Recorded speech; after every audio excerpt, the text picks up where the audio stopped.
선고일이 정해지자 여당은 즉각 환영한다며 결과에 승복할 거라고 밝혔습니다.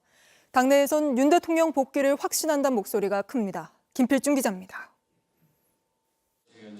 국민의힘은 윤석열 대통령 탄핵 심판 선고일 지정 소식에 환영의 뜻을 밝혔습니다. 헌법적인 불안정 상태를 해소할 수 있게 돼서 굉장히 다행으로. 글쎄요, 거기에 대해서는 저희들은 당연히 기각을 희망을 합니다만은 그 어떤 결론이 나올 수 있을지 우리는 알지 못합니다. 헌재의 판결에 승복할 것을 밝히며 조기 대선에 대해선 말을 아꼈습니다. 국민의힘은 헌재의 판결에 승복할 것입니다. 거기에 대해서도 답변하지 않겠습니다. 당내에선 탄핵이 기각 또는 각하되는 게 당연하다는 반응이 많습니다. 나경원 국민의힘 의원은 자신의 페이스북에 최소한의 원칙이 때법에 의해 짓밟혔다며 헌재가 각하, 기각 결정을 통해 헌법 수호기관으로서 본분을 다해야 한다고 적었습니다. 같은 당인 박대출 의원도 사흘 남았다. 4월 4일은 4대4로 대세는 기각이라고 밝혔습니다. 탄핵 기각이나 각하를 확신하는 목소리도 나옵니다. 헌법재판소가 민주당 때문에 빨리 기각을 선고하려고 날짜를 오늘 지정했다는 겁니다. 민주당이 어제 하는 걸 보면서 도저히 안 되겠다. 이것은 금도를 넘어섰다 해가지고 빨리 선고기일을 오늘 지정한 것 같습니다. 결과 당연히 기각각하죠.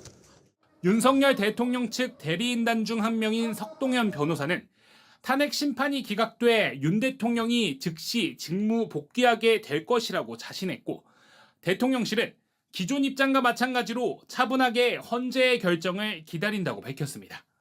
JTBC 김필준입니다. 지금 국민의힘 이제 일부 4대4 기각을 주장하는 일부 의원들이 나경원 의원, 강승규, 박상욱, 이만희, 이상희, 윤상현 의원 등등이 지금 헌재 앞에서 지금 100m 진공 상태니까 딱 그 100m 그 경계선에서 모여서 선고 날까지 뭐 이제 1인 시위를 하는 그런 상황도 있는데 조금 전에 국민의힘 이제 의원총회가 지금 있었거든요. 그래요? 네, 근데 권성동 원내대표의 메시지가 조금 뭐 제가 느끼기에 의미심장한 부분에 있어서 말을 전하면 여러분 이틀 후면 탄핵 심판 선고가 나옵니다라고 하면서 뭐 이 자리를 빌어 뭐 국민 여러분들께도 감사하고 의원들 고생 많았다. 여러분 4월 4일 헌재에서 어떠한 결정이 나더라도 끝이 아닙니다. 새로운 시작일 뿐입니다.라고 얘기를 했네요. 끝이 아니다. 새로운 시작이다. 요건 약간 좀 인용을 조금 염두에 둔 약간 마음의 준비를 한 발언으로 저는 권성동 원내대표? 예, 저는 그렇게 느껴지는데 모르겠어요. 끝이 아니다. 새로운 시작이다. 네.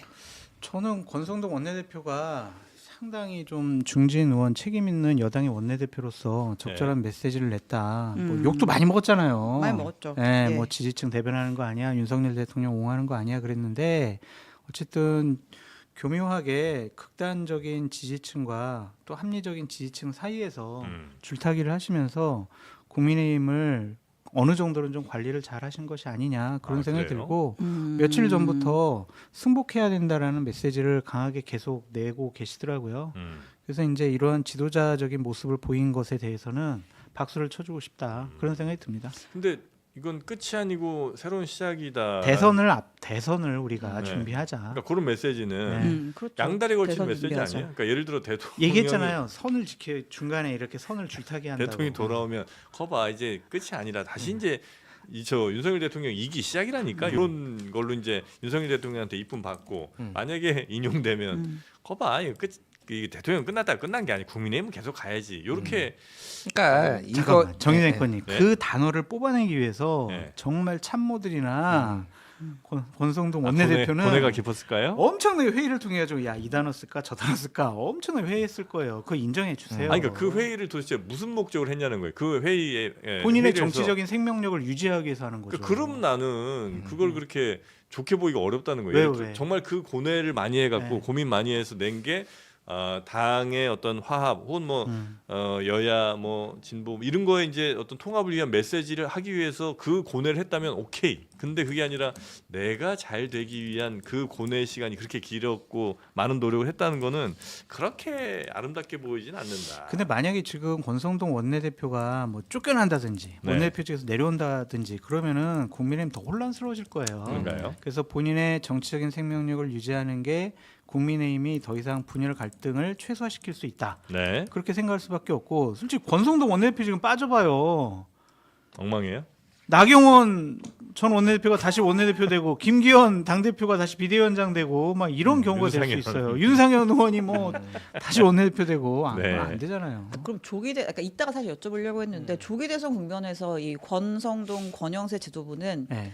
도대체 이 대통령과 어떤 스탠스를 취하면서 가는 거예요? 계속 양다리 걸치면서 가요? 아니죠. 양다리 걸칠 수는 없죠. 네. 왜냐하면은 지지층만 갖고는 대선을 못 치르니까 어느 정도는 완전히 조금 좀 한쪽에 치우친 대선 후보를 선출하지 않도록 여러 가지 좀 정무적인 판단을 하지 않을까. 그거를 통해서 중도층을 좀 견인할 수 있는 메시지를 내지 않을까. 그런 생각이 좀 듭니다. 원론적으로밖에 말씀드릴 수가 없어요. 네. 이 그 상황은. 새로운 시작 짧게 말씀드리면 네. 새로운 시작이라는 그 단어는 우리가 뒤에 얘기하겠지만은 최근에 윤석열 대통령을 포함해서 열 몇 명이서 책 냈잖아요. 새로운 대한민국. 예. 새로운 대한민국, 예. 새로운 시작. 이거까지 제가 보기엔 고려를 한 게 아닌가 이제 그 생각이 들고요. 뭐 어떤 식으로든 이제 걸칠 수 있게 네. 고민을 많이 한 거지. 그러니까. 예, 고민을 한 거고. 네.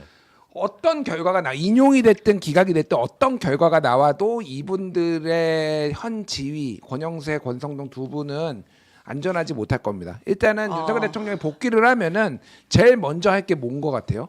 두 사람 날리는 거예요? 그러니까 당을 장악하는 거예요. 다시 네. 자기가 지금 다 자기 손아귀에서 지금 제대로 작동을 안 하고 있고 뭐 한동훈이가 뭐 예전에 무슨 뭐 그 김건희 특검법 통과시킬 수 있었다고 하네. 그게 이제 계엄의 시작이었잖아요. 사실상. 그러니까 당을 완벽하게 자기 사람으로 장악하는 거. 근데 권영세, 권성동은 개인 자격으로 왔다며 여기부터 이제 그러니까 아웃이 아웃. 아웃. 예. 면회하고 하는 거. 네, 당 지도부부터 비대위 체제 끝나고 이제 네. 다시 그거가 될 테고 만약에 기각이 되면은요 뭐 한 책임론이 불거지겠죠.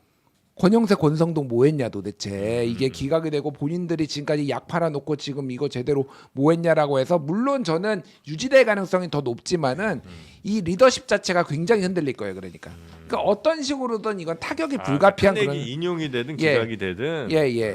둘 불가피한 상황이기 때문에 오히려 살아남기 위해 새로운 시작이다 이렇게 일종의 약도 팔고 지금 약간 묘하게 지금 가고 또 파는 있다. 게 뭐예요?